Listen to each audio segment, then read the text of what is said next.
Hello everyone, मैं हूं आपकी मोना मैम और आज मैं बताने वाली हूं आपको equal function. What is equal function? Equal function किसे कहते हैं? Okay, so what is equal function? Equal function किसको बोलेंगे? The two function F and G, see the two function F and G are equal, are said to be equal. ठीक है, आप ऐसे मैं शॉर्ट में लिख रही हूँ। ठीक है, ये f इज इक्वल्स टू जी कब बोलेंगे? इफ एंड ओनली इफ, तभी बोलेंगे अगर दोनों का डोमेन सेम होना चाहिए। The domain of f is equals to domain of g। Okay, and the second is fx is equals to gx for all x belongs to f and g, f और g।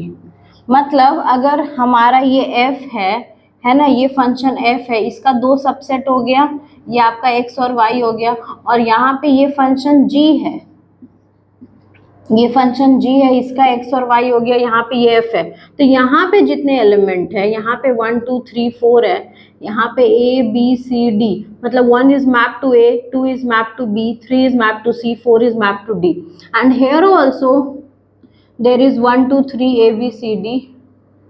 so देखिए क्या बोलेंगे कि इसका ये जो domain है, this is domain, so this domain, the domain of f is equals to domain of g and domain of fx, ये fx आता है आपका, है ना, रेंज जिसको बोलते हैं, ये पूरा ये जो fx आता है, इस ये किससे सेम है? इससे सेम है।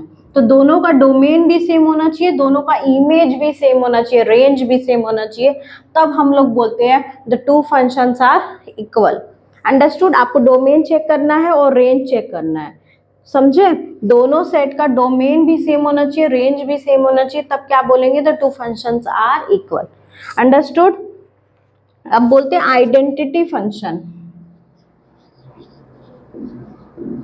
आइडेंटिटी फंक्शन किसको बोलते हैं? आइडेंटिटी फंक्शन होता है जो खुद पे मैप होता है ना, इसके सारे डोमेन और रेंज क्या होंगे? सेम होंगे। अंडरस्टूड? सारे सेम होंगे। इसको क्या बोलते हैं? मतलब fx इज इक्वल्स टू आपका क्या आ गया? x ही आ गया for all x belongs to a।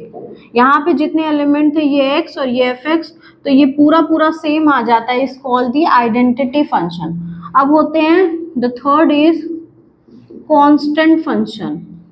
Constant function किसको बोलेंगे?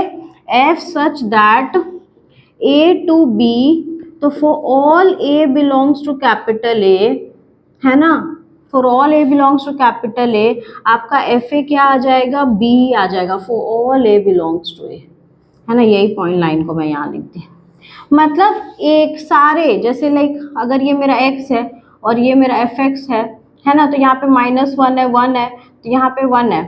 अगर मैं मैप डाल दूँ f x is equals to x square, तो अगर -1 डालेंगे तब भी 1 आएगा, 1 डालेंगे तब भी 1 आएगा, तो ये क्या हो गया? -1 भी इसी पे मैप हो गया, 1 भी इसी पे मैप हो गया। तो यहाँ पे जितने एलिमेंट है सब अगर एक ही एलिमेंट पे मैप होते हैं तो उसको क्या बोलते हैं? कांस्टेंट फंक्शन, है ना।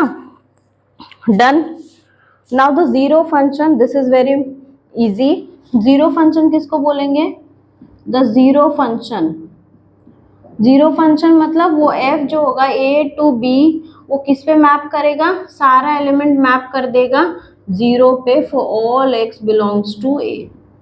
अंडरस्टूड?